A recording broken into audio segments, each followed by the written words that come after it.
Thank you so much for joining us today, Stephanie. I really look forward to this interview, and I just want to, thank you for your time in advance. Hi, thank you for having me. Really excited to be here, Claire. Awesome. So I don't want to take too much time, but I will jump into the questions. All right. My first question for you is, what were your fears or challenges going into teaching or in your first couple years of teaching, and how did you overcome those? So, really honestly, when I got out of teachers college, I felt like I could write a really good lesson plan and I was freaking out about everything else. And then when you get into the nitty-gritty of teaching, you realize that like you don't have time to write a full-on lesson plan all the every day. It turns into quick little jot notes, and you really need to take anything that you've learned from teachers college and really apply bits and pieces of it to fit your learners. And every year I realize more and more that there's no group like the previous group.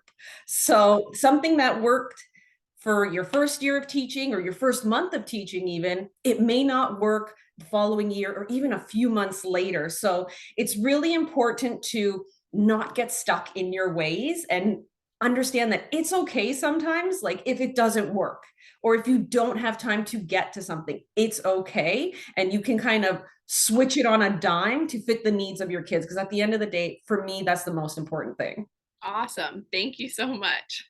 My next question for you is, can you share three, um, oh, sorry. Actually, I'll skip that question. I'll take that one after.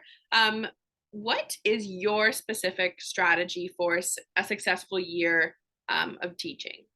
So, for me, the most important thing is to set your clear expectations right from day one. So, if it's really important for you to have students be at your class on time, if there's some type of transition happening, really make that clear and explicit to your students. And the same with homework. If you are just checking for homework completion, make sure you outline that with parents, with the students, so that there is no confusion. I would also say being consistent, being firm but fair, and showing the respect to the students and the families that you wish to receive. Amazing. Thank you. Thank you so much. So my now next question is, can you share three tips to help reduce stress and anxiety or overwhelm when planning for the year or planning during the year? So, first and foremost, always start by looking at the curriculum. Regardless of what subject you are teaching, you got to know what you are teaching. So, I know it's different from province to province. So, just seeing what you need to teach first. And a lot of times I do that over the summer just so I can casually read through and kind of, even write little notes to have that starting point. The next thing is to really get to know your learners. Here in Ontario, with my board specifically, we have IEPs for some students. So some students, if we're thinking about French, they only have one expectation that they need to complete. Now, they can be in the class learning and listening about the lessons for the other expectations, but you won't necessarily be assessing them on them. So making sure that you are focused on that IEP, because it is a legal document here in Ontario, and there's a lot of different rules and regulations. So I know that can be scary, but to help alleviate that, some schools have certs like special education teachers. You have the OSR where you can reference, and even talking to a previous teacher to making sure that you are meeting that child's needs. And lastly, just take it day by day sometimes. And you don't want to stress yourself out and compare yourself to other teachers, whether it is on social media or down the hall. Just really do your best. And at the end of the day, if you are doing your best, your students will see that, their families will see that, and they will appreciate that more than, sometimes the song and dance of a lesson is just that one little, hey, how's it going? Is all that one kid or that one family that you called that day. That's all they need. Amazing. Great. Thank you. Yeah, those are fantastic tips. Thank you. On the flip side of that, can you share with us three things that new teachers should stop doing right now in order to be successful in their year of teaching? Okay, so first of all, I think I kind of mentioned it before, comparing yourself to other educators. We all have different strengths, we all have different abilities. And even as a new teacher, you offer a lot. You offer a fresh perspective that, the 10-year in teacher down the hall would really appreciate. So don't compare yourself to other people. And I know it's hard, but that would be number one. Secondly, really focus on getting to know your kids. And sometimes if you don't get right into the curriculum, if you don't get right into literacy, for example, we're going to start with poetry or something, but you spend that extra time building that relationship, it's going to be really important and it's going to be more fulfilling in the long run. And as an early teacher, I was like, curriculum. But now it's like the curriculum will come, we will get to it, we will finish it, we will do it all. But if you don't have those relationships, even as a French teacher coming in or a history teacher coming in, spend that time. And what would I say lastly? Just, sometimes take a step away. And as I described this to some other educators, sometimes I feel like I'm either a really good teacher and a crappy mom, or a really great mom and a crappy teacher. And it's hard to find that balance. And I'm going into my 12th year now, and it's still hard to find that balance. So even if you don't have that balance, it's okay. Okay, fantastic. Thank you so much. My next question for you is, what is your morning and or after school routine that you have found has worked for you and has set you up for success?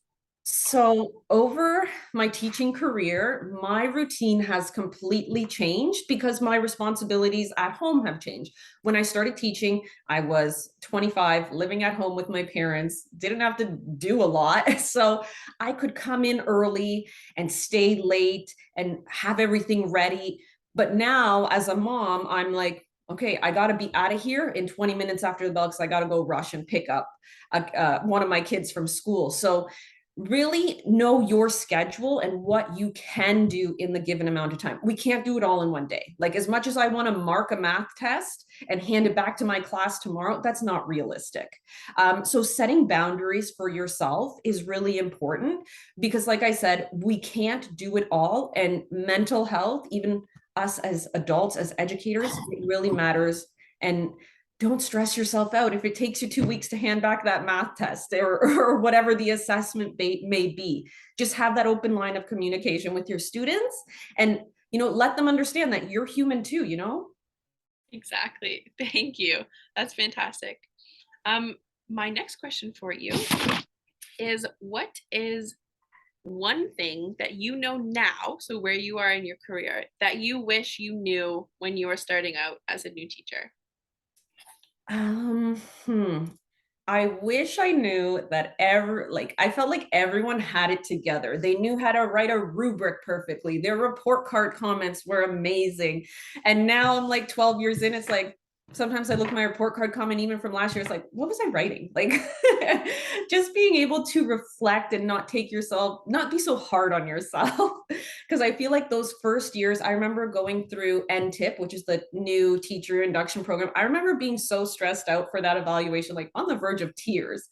And then my principal at the time was like, calm down. I see what you're doing. You don't have to put on this big song and dance for every lesson, but just do your best and reflect upon it and grow from there, because you don't have to have it all perfect on the first go. Right.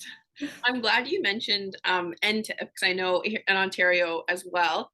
Um, I think that is something that new teachers maybe, have a little bit of anxiety about because they're not sure what it's going to be like and how, yeah, serious of an evaluation and it's going to be. So I'm glad that you shared that little piece of information. It will probably put a lot of us at ease. So thank Yeah, and honestly, I had my TPA, which is, after NTIP you have TPA every 5 years, and I found myself in that same kind of stressful moments again. And my new principal that I have now, she was like, I see you every day. I see what you do.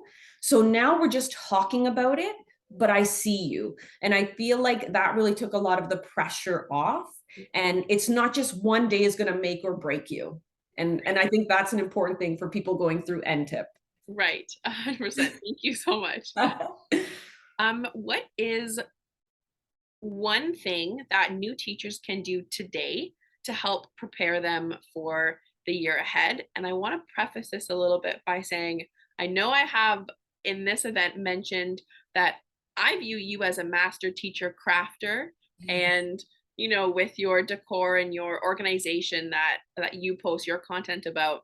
Um, you can touch on that if you have some advice, and if not, any other path you would like to touch on. But what is one thing that new teachers can do today, meaning in the summer or before teaching, to help them? So for me, when I'm kind of in summer mode, I'm not going to just sit down and devote an entire day. I'm going to plan that first week and just go with it. Just even thinking about what is one thing I want to do in that first week that'll help me get to know my kids, whether that is a little bit of a writing piece, whether that is, okay, I saw this game online. This looks pretty cool. Let me see what I can do with that. So just kind of thinking about what's one thing you can do to get to know your students. Because at the end of the day, like I said before, those relationships are above anything and everything else. Sure. And just thinking about how can you connect with your kids. And, sometimes it's really tricky because especially the way education is right now in Ontario, you may be going into the situation thinking, oh, I'm teaching grade 7, and come 2 weeks in, it's like, no, we're having a reorg, you're teaching kindergarten now. So Yeah. I wouldn't stress too much about, getting into something really specific, but something light and easy that you could do wherever you kind of fall. And sometimes you could be in a position right now where you don't even know what you're teaching in September, and then an LTO pops up and you're there for the full year. So just having these different types of activities that are versatile with different age groups in the back of your head. You don't have to write out a full-on lesson plan, but just kind of like, sometimes I just grab my phone and I see something, I'm like, that's a great idea. Just jot it down on my computer. I have like my little post-it notes, just something simple and easy that you could use in a variety of divisions or grades. Fantastic. Thank you so much. My last question for you is, who was or is your mentor or inspiration? So I'm going to go way back to my own time as a student. I am first generation Canadian. So both of my parents were not born in Canada, and English was not my first language. So going through the education system in elementary school, I was an ESL student. And that teacher really showed me the value in my ability. And her name was Miss Quinn. Like, I still remember this. And she not only valued me, but I feel like she was so ahead of the game with, we had our cultural days, we had, different celebrations. And now that's much more common in the year that we are in. But when we're going back to the 1990s, like celebrating Eid and Diwali wasn't something that most teachers even knew about. Whereas now we have Asian and South Asian History Month, Black History Month. So just remembering her, that she was doing things that no one else was doing at the time, is still something that I hold on to today, and something I strive for, because that is what stuck with me now. Oh my gosh, like 30 years later, more than that, but Right. it's that ESL teacher that I had. I love it. Yeah. I know for most teachers, not everyone, but we do have someone who kind of sparked that passion, that desire to be a teacher ourselves, or the appreciation we have for teachers. So thank you so much for sharing that. Thanks. I know that was my last question officially. It sparked a new little question, if I can put you on the spot. Go ahead. So I know through, the amazing content that you put out on Instagram, that you are very passionate about your spaces that you teach in and how important the environment is in learning. Yeah. Can you share with these new teachers maybe one or two spaces or aspects of your classroom that you have found really helps foster that relationship you mentioned and that positive learning environment, something that they can take as an idea and maybe implement in their classroom?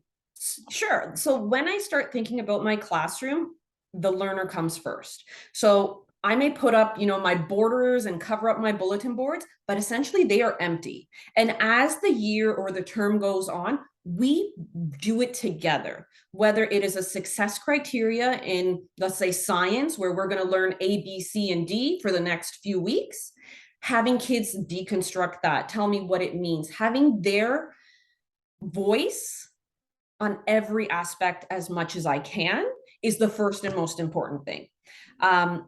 Once you kind of get into the classroom, the second most important thing to me is I want it to feel like home, even for myself, because myself as an educator, when we get into the school year, I am there more than I am at home.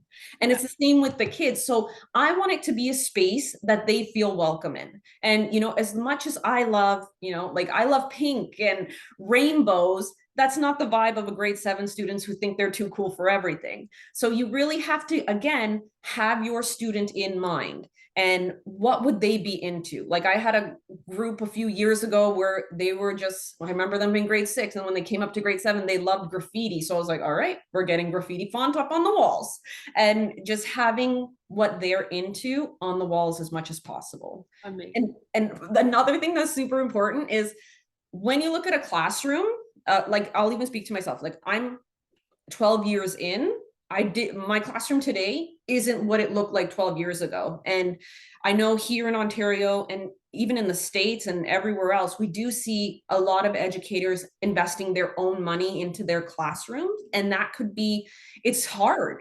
So I would say you don't need to stack your classroom with all the things. For me, I always think about it as I'm going to make one purchase for my classroom this year, and then you build upon that. So you don't need that Instagram, social media classroom year one, day one.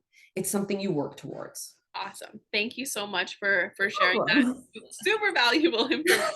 I know I put you on the spot with that question. That's okay. Thank you. I really appreciate you taking the time to participate and help all of these fantastic new teachers on their way. Yay. And everyone will do an amazing job. We all do it different, and you will all kill it in your own ways. Awesome. Thank you.